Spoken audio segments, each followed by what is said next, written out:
A silver fork clatters against fine china just as the floor begins to shake with the rhythmic grinding of steel on cobblestones. In the winter of 1944, the residents of Budapest didn't realize their limestone palaces had just become their tombstones.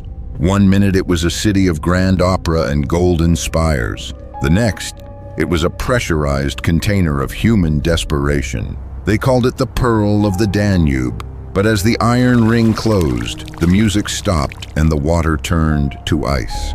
This was the beginning of a 100-day descent into a subterranean nightmare, a moment where civilization didn't just stumble, it evaporated. The encirclement was so sudden it felt like a trap door snapping shut. While the rest of the world watched the borders of Europe collapse, Budapest was quietly being prepared as a sacrificial offering. It became the Stalingrad of the Danube, a title that carries the weight of 1 million lost misses. For 50 days of total isolation, the city became a closed system. On one side stood a force determined to hold the city as a fortress of a dying sun, and on the other, an unstoppable tide moving from the east. In between were nearly 1 million souls caught in a vertical war where the front line wasn't a map, but a floorboard or a basement wall. To move through the city was to navigate a labyrinth of shadows where a wrong turn into a familiar alleyway could lead to a permanent silence. As the siege tightened, the grand boulevards were stripped of their dignity. The majestic trees of the parks, which had shaded lovers for generations, were hacked down for warmth, leaving behind jagged stumps that looked like broken teeth against the gray sky.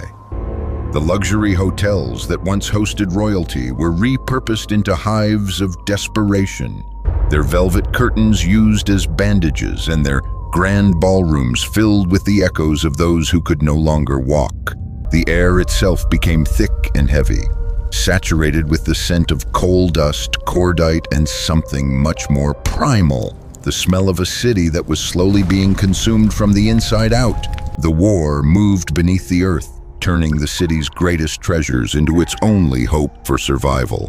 The famous thermal springs of Budapest, which had offered healing for centuries, became a source of both salvation and terror. People retreated into the vast network of caves and cellars, creating a mirror city in the dark. In these damp, overcrowded spaces, the distinctions between social classes vanished in the flicker of a single candle. A baroness might find herself sharing a corner with a chimney sweep, both of them listening to the rhythmic thud of the sky falling above them. The darkness in these tunnels was absolute, broken only by the occasional flash of a match or the glowing ember of a cigarette, illuminating hollowed eyes and faces that had forgotten the color of the sun. Hunger became the primary architect of this new reality. When the supply lines were severed, the pantry of the city emptied in a matter of days. People began to look at their surroundings through a different lens, searching for anything that could sustain a heartbeat. The wallpaper paste, once ignored, was scraped away for its starch.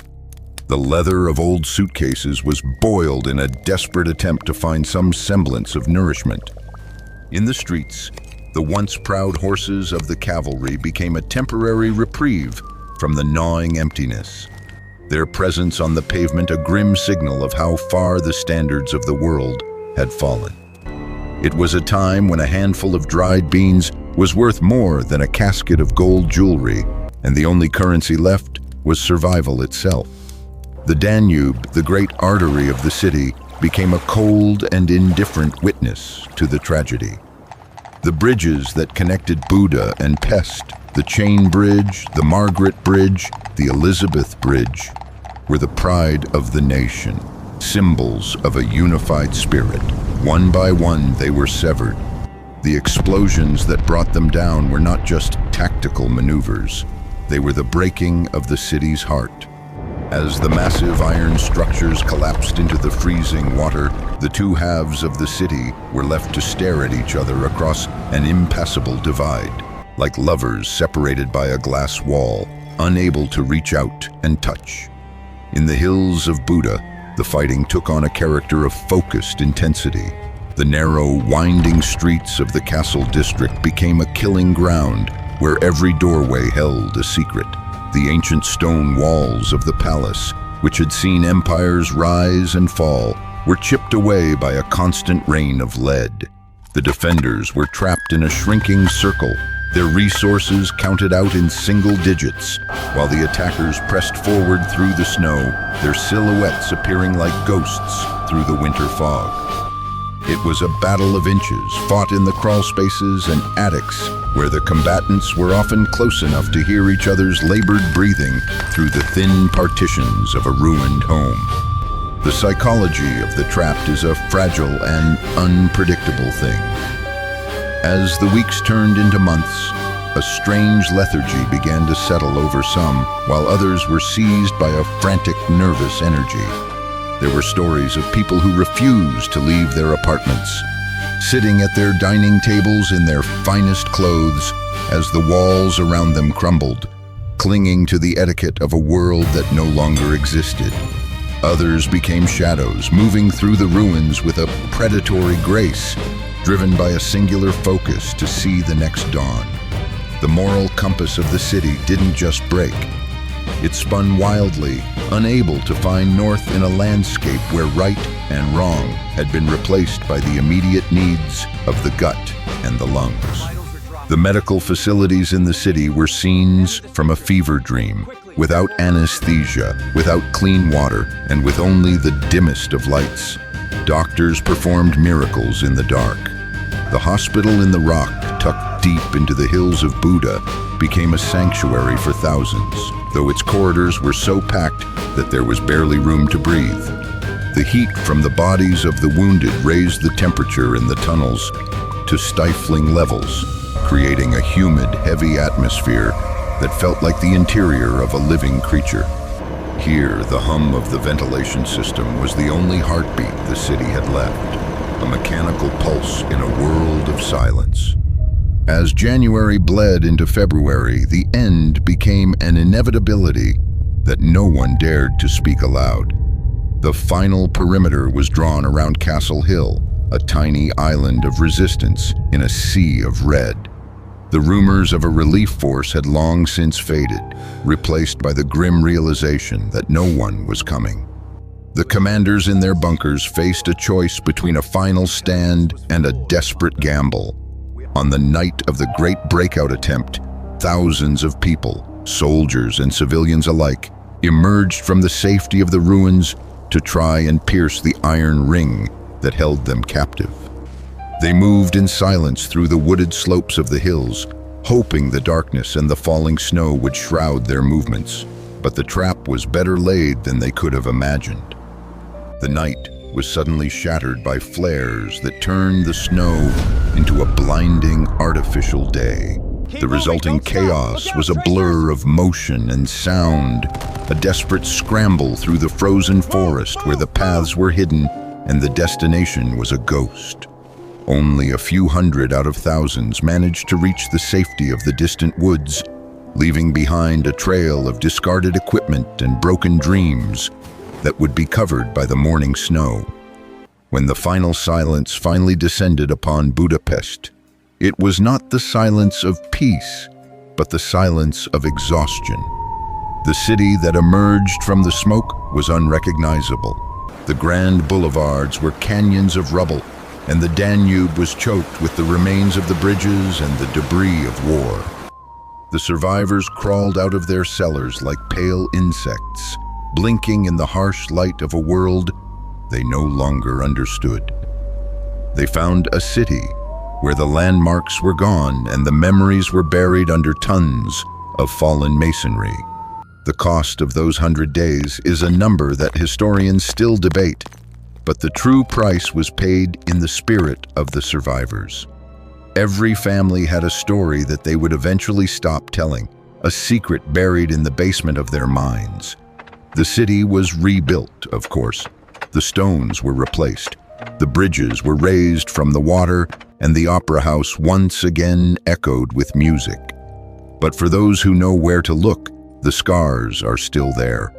They are in the pockmarks on the old buildings, the uneven settle of the cobblestones, and the cold air that seems to linger a little longer in the deep cellars of Buda.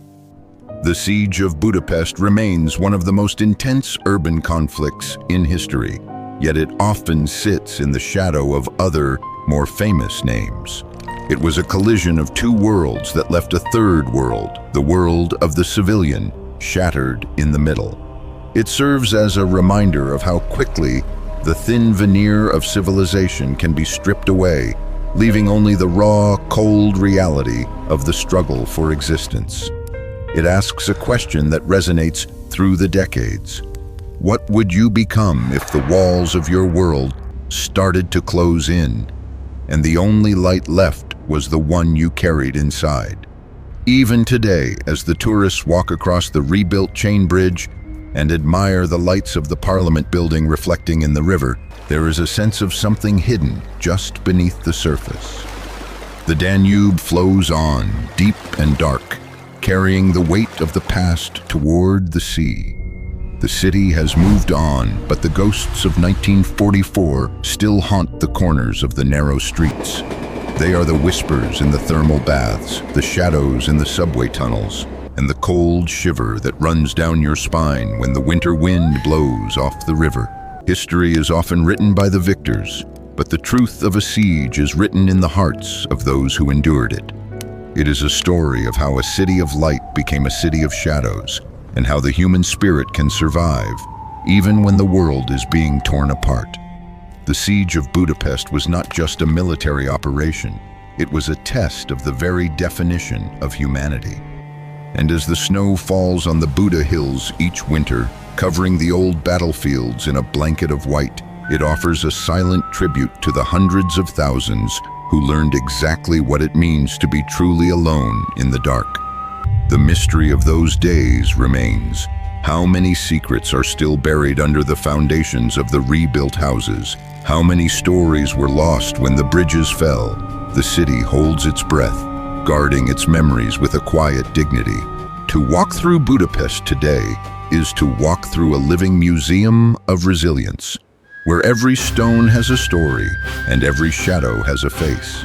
It is a place where the past is never truly gone, but merely waiting for the right moment to remind us of the fragility of the world we have built. In the end, the siege was a testament to the fact that even in the deepest darkness, people will find a way to reach for the light. Whether it was a shared crust of bread in a damp cellar or a whispered word of hope in the middle of a bombardment, the human connection remained the only thing the war could not fully destroy.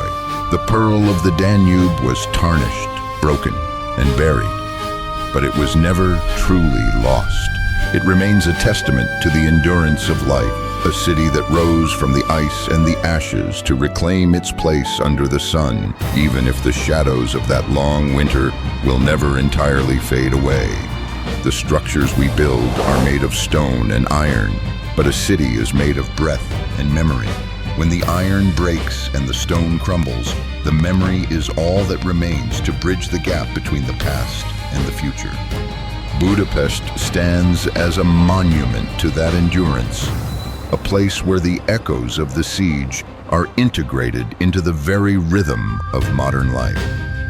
The next time you find yourself in an old city, listen to the wind in the alleyways and the creak of the floorboards in the ancient buildings. They are telling the story of how quickly everything can change and how slowly we forget. The world moves on, and the scars of 1944 become part of the architecture hidden in plain sight. But for those who survived the 100 days, the siege never truly ended. It lived on in the way they looked at a piece of bread, the way they flinched at a sudden noise, and the way they cherished the warmth of the sun on their skin. The Siege of Budapest was a descent into the dark, but it was also a journey toward an understanding of what it means to be human when everything else is stripped away. It is a story of shadows, but it is also ultimately a story of the light that refuses to go out.